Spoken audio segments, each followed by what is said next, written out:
A pleasant day, everyone. This 5 minutes video will tell us different effective solutions to address some issues and problems of global divide. The concept of global north and south or north-south divide in a global context is used to describe groupings of countries along the lines of socioeconomics and political characteristics. Countries that are developed are considered as global north countries, while those developing are considered as global south countries.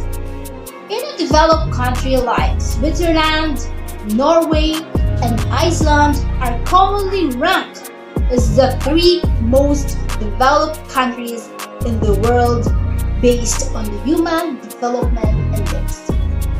These three countries consistently rank at the top due to their strong economies and high levels of education and, of course, and social safety nets.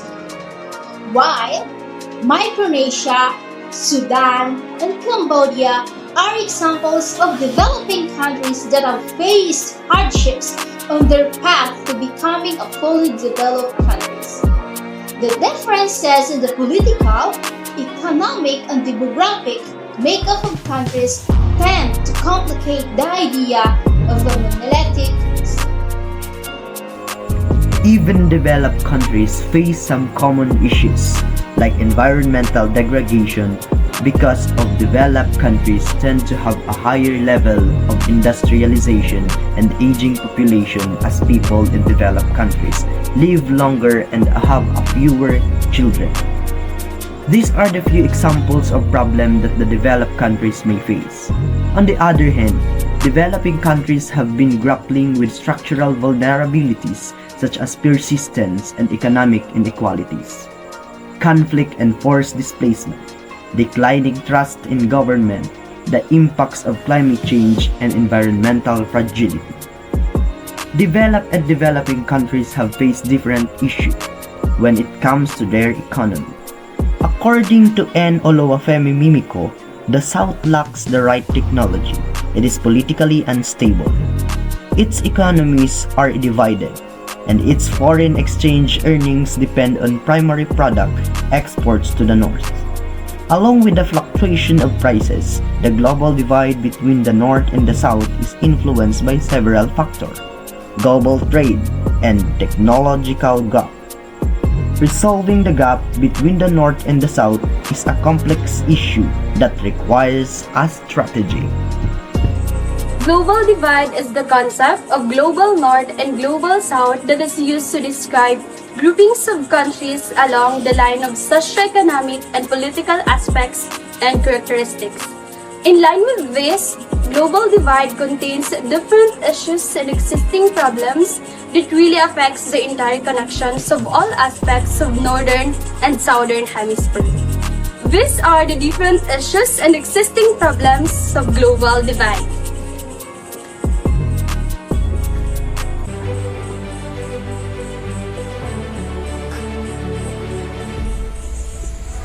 Environmental degradation, economic inequality, lack of technology access, and inequality access of good and technology, lack of education and skills development, narrative frames, poor healthcare access, corruption, and incorrect practices. The global North-South divide refers to economic and developmental disparities between the more developed Northern Hemisphere and the less developed Southern Hemisphere. Addressing these issues requires collaborative efforts, such as Invest in education, a training program about technology so that developing country can keep up with the trend. Global trade, North and South must promote a fair trade to help producers in developing countries achieve a sustainable, equitable trade relationship. Economic redistribution. Implementing fair trade practices, debt relief, and redistributive economic policies can help bridge the economic gap between the North and South. Technology transfer, facilitating the transfer of technology from developed to developing regions, can empower the South to leapfrog stages of development and promote sustainable growth. Education and capacity building. Investing in education and skill development in the Global South can empower individuals and communities, fostering long-term economic growth. Climate change mitigation and adaptation. Collaborative efforts to address climate change impact with developed countries supporting adaptation and mitigation strategies, and the Global South are essential for global sustainability. Human rights and social justice. Emphasizing human rights and social justice in international relations can lead to policies that prioritize the well-being of all people, irrespective of their geographical location. Good governance and anti-corruption measures. Promoting transparent governance and implementing measures to combat corruption can create an environment conducive to sustainable development. Global partnerships.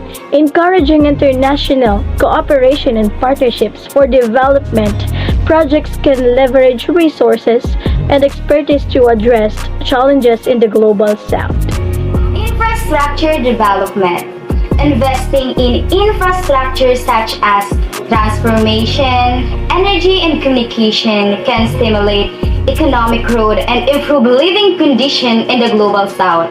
Healthcare access, ensuring equitable access to healthcare, along with initiatives to address public health challenges, can contribute to reducing health disparities between the North and South.